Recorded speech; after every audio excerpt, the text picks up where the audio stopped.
are we going to get rid of all this dipping? I mean, I'm sick and tired of all just I know that we've got Fanatics coming in and they're going to take control. They haven't taken control of everything, but they are going to take control of everything. They're going to have the basketball license. They're going to have the football license, obviously the baseball license already. Maybe one day they get the hockey license. I saw this week Fanatics got the exclusive license to make the jerseys in NHL hockey. My guess is you start making the jerseys, you might be able to get the trading card license, or maybe you go buy Upper Deck or something like that.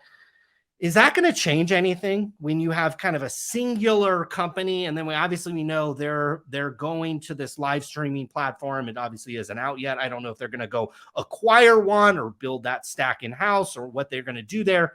But where are we going to be a year from now? Where are we going to be a year from now? Are people still going to be dipping like this?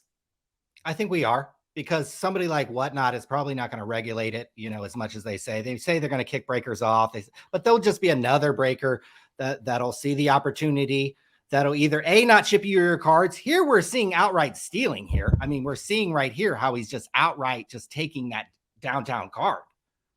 But we've seen a lot of breakers. What they'll do is they'll hit a really nice card for you in a break, and then they won't even ship it. They won't even ship it. Then you've got to contact Whatnot. Whatnot may or may not take care of you. Yeah, you might get a refund, but you don't get that card. And that breaker got away with it. Some of these old legacy breakers, they don't, you don't hear as much of a problem with that. So we will see a year from now. You asked, where we're going to be at from a year from now. I think Fanatics will have a tighter control on this hobby, but will that be a good thing?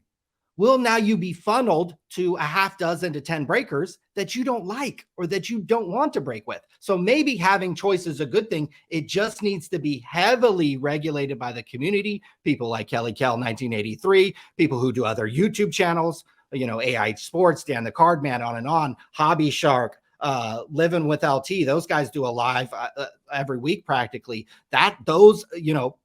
Tune in to the people who are willing to talk about any and all issues in the hobby, whether or not it scratches their back or not, and just be able to bring these things up, because they are held accountable. This guy over here had to either fire somebody. He may have got kicked off Whatnot. He's obviously had to do a hostage video over here in front of all his followers. So you can be held accountable.